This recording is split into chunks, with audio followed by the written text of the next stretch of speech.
sound, smooth smooth, run, functioning functioning in and meaning multitasking multitasking feature. feature. There are two then Two types two types of RAM.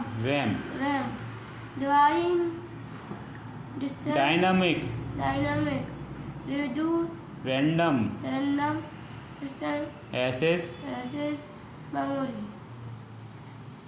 Sam, static, static, random random, access memory. Memory. ठीक है, time हो रहा है, हम पूरा explain कर देते हैं, तुम्हारा एक्सरसाइज भी करा देंगे। रैम के बारे में बात कर लेते हैं। Random access memory stand for random access memory, इसको हम रैंडम एक्सेस मेमोरी कहते हैं। It contains the data of an instruction on which the CPU is currently working. तो सीपीयू मतलब जो कंप्यूटर पर आप जिस समय जो काम करते रहते हैं वो उसी पर रैम भी काम करती है। इट स्टोर इन्फॉर्मेशन टेम्परली, ये टेम्परली मतलब कुछ समय के लिए इन्फॉर्मेशन रखती है, ये परमानेंट इन्फॉर्मेशन नहीं रखती है। It is volatile in nature, volatile मतलब होता है ये गायब हो जाती है। अगर लाइट चली जाएगी तो आप जो कुछ भी काम कर रहे हैं अगर वो सेव नहीं होगा तो वो काम क्या हो जाएगा, आपका कंप्यूटर का गायब हो जाएगा, वॉलेटाइल हो जाएगा। तो उसको लगातार आपको सेव करते रहना है, कंट्रोल एस करके सेव करो या सेव के आइकन पर जाकर उसे बार बार क्लिक करो तो वो आपका काम क्या हो जाता है, सेव होता जाता है। It means the information store in this memory gets lost the time a computer is turn off. अगर अचानक कंप्यूटर ऑफ हो जाता है, इन्वर्टर का सपोर्ट नहीं है, अगर उसमें यूपीएस नहीं लगा हुआ है तो डायरेक्ट आपका मॉनिटर बंद हो जाता है और काम किया गया काम सारा का सारा गायब हो जाता है। तो the amount of RAM present in a computer system decide it's smooth functioning and multitasking feature. और रैम जितनी बड़ी होती है, जितनी ज़्यादा होती है, कंप्यूटर उतना ही ज़्यादा तंदुरुस्त और बहादुर होता है, वो उतनी जल्दी काम करेगा, उसकी फंक्शनिंग बहुत तेज़ होगी, मल्टीटास्किंग होगा, वो रुकेगा नहीं और बार बार हैंग भी नहीं करेगा। There are two types of RAM. अगर रैम की बात करें तो रैम दो प्रकार की होती हैं, एक होती है डी रैम, एक होती है एस रैम। डी मतलब होता है डायनेमिक रैंडम एक्सेस मेमोरी, एक होती है स्टैटिक रैंडम एक्सेस मेमोरी। इन दोनों में अंतर क्या है? स्टैटिक रैम और डायनेमिक रैम। स्टैटिक रैम जो होती है बहुत तेज़ होती है, मोर एक्सपेंसिव, ये ज़्यादा महंगी होती है, मोर पावर कंजप्शन, इसमें ज़्यादा लाइट की खपत होती है, ज़्यादा बिजली जाती है। Does not read to be refreshed, मतलब इसे बार बार रिफ़्रेश करने की ज़रूरत नहीं होती है। जो रिफ़्रेश का बटन आता है हमारे विंडो पे फ्रंट पे, बार बार रिफ़्रेश करते हैं। अगर आपके पास स्टैटिक रैम है तो आपको बार बार रिफ़्रेश करने की ज़रूरत नहीं है, ये ऑटोमेटिक रिफ़्रेश होती रहती है। डायनामिक रैम जो होती है स्लोअर होती है, धीमा काम करती है, लेस एक्सपेंसिव, ये सस्ती होती है या कम महंगी होती है, लेस पावर कंजप्शन, इसलिए लाइट भी कम खाती है, need to be referred 1000 of times per second, मतलब इसे बार बार रिफ्रेश करना पड़ता है कुछ काम करने के बाद बार बार। तो ये जो है थोड़ी सी इमेज बनी है, ये स्टैटिक रैम की है और ये डायनेमिक रैम की है। अब हम आते हैं रोम पर। रोम को हम क्या बोलते हैं? Read only memory. तो this help in loading the operating system software when the computer is switch on. तो ये जो है this help in loading the operating system software when the computer is switched on. तो जैसे हम computer on करते हैं तो आपने देखा होगा उसमें कुछ फाइलें रन होती हैं और 5 मिनट के बाद कंप्यूटर क्या होता है, बिल्कुल तैयार हो जाता है काम करने के लिए। तो ये रीड ओनली मेमोरी होती है उस टाइम, उसमें बूटिंग करती है। बूटिंग करती मतलब पूरा का पूरा उसके सिस्टम की फ़ाइलों को चेक करती है और कोई ख़राबी ना हो इसके बारे में, फिर वो फाइनलाइज आपको विंडो ओपन करके दे देती है, तब अपनी फ़ाइल या फोल्डर जो है वो ओपन कर सकते हैं। ठीक है। The data in ROM is pre recorded. जो कुछ भी उसमें सिस्टम का सॉफ्टवेयर होता है, जिस कंपनी का आप सॉफ्टवेयर लेंगे, माइक्रोसॉफ्ट का होगा या विंडो का जो भी आपके वर्जन पड़ा होगा, वो सारा का सारा रोम में क्या होगा, प्री लोडेड होगा। You can not change the instruction storage in ROM. आप रोम के इंस्ट्रक्शन को बदल नहीं सकते, उसके लिए पूरा का पूरा फॉर्मेट करना पड़ता है। It is non volatile in nature, ये नॉन वॉलेटाइल होती है, मतलब ये गायब नहीं होती है।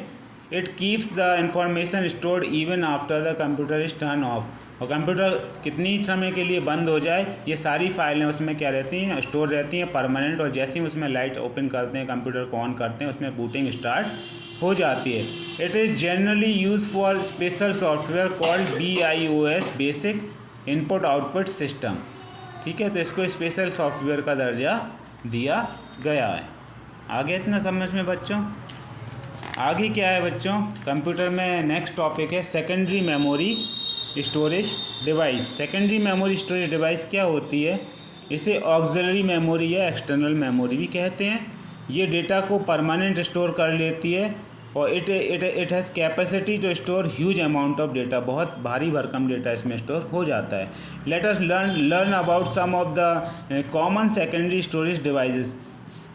सेकेंडरी स्टोरेज डिवाइस के बारे में बताया था, वो अलग अलग करके हम पढ़ते हैं। पहला है हार्ड डिस्क। हार्ड डिस्क क्या होती है? इस तरह से होती है, ये एक डब्बे, मिठाई के डब्बे के टाइप की, ठीक है, एक मिठाई के डब्बे के टाइप की होती है ये, लेकिन स्टील की होती है ये।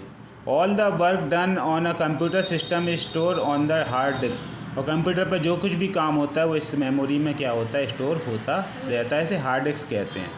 हार्ड मतलब सॉलिड, स्ट्रॉन्ग, मजबूत, और डिस्क मतलब उसमें जो डिस्क स्टोरेज कैपेसिटी वाला।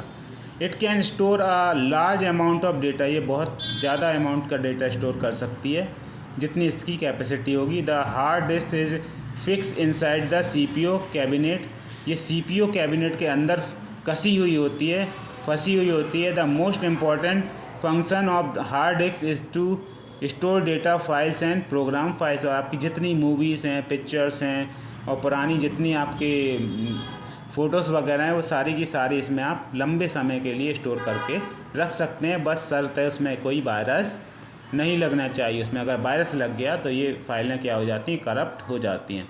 अ hard disk is made up of platters, जो हार्ड डिस्क है ये प्लेटर्स से बनी हुई होती है।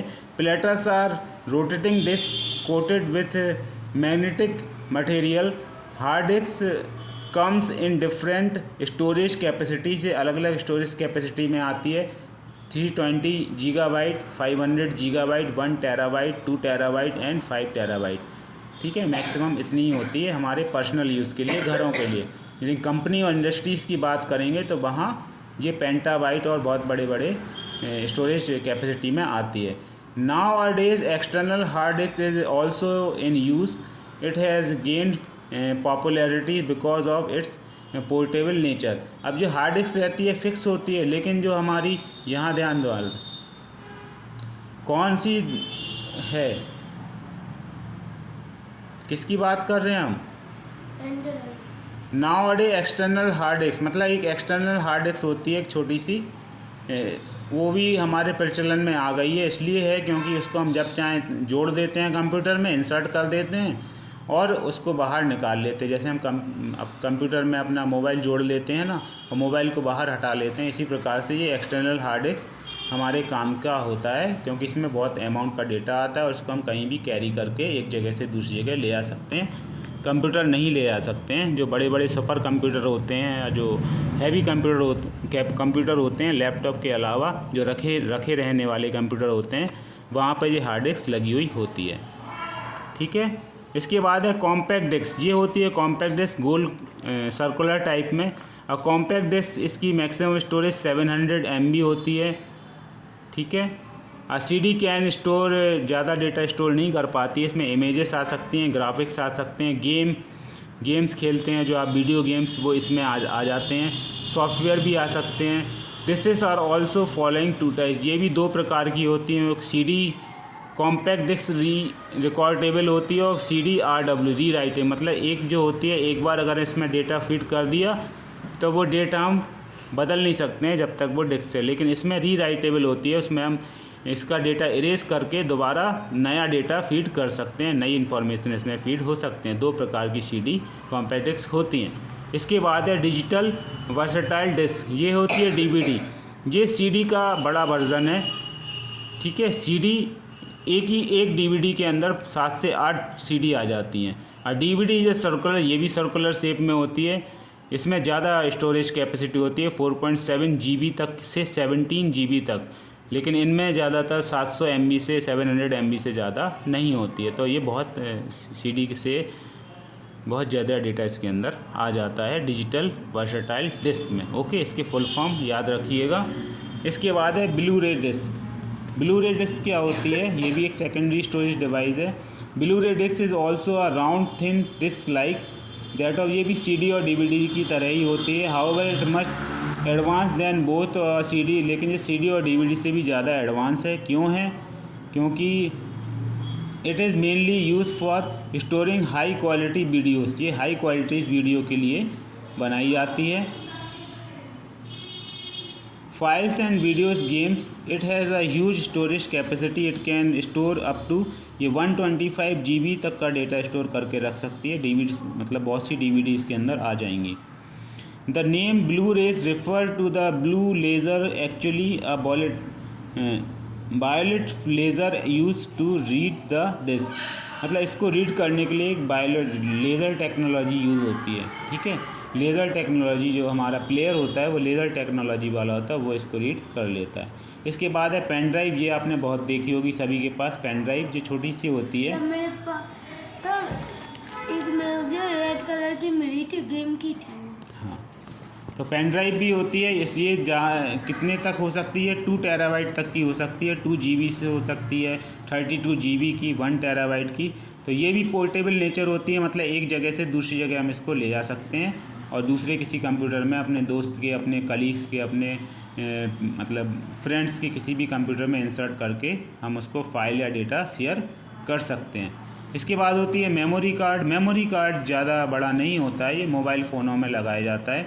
2 GB से लेके 32 GB तक मैक्सिमम सही होता है। अगर इससे ज़्यादा बड़ा श्री राधे इसमें क्या करेंगे? अगर ज़्यादा बड़ा हम क्या कर देंगे, इसमें मेमोरी कार्ड लगा देंगे तो हमारा कंप्यूटर क्या होता है, मतलब हमारा जो मोबाइल फ़ोन है वो उसको एक्सेप्ट नहीं करता है, क्योंकि ये एक स्टोरेज डिवाइस है। कौन सी? पोर्टेबल, एक जगह से दूसरी जगह ले जाने वाली।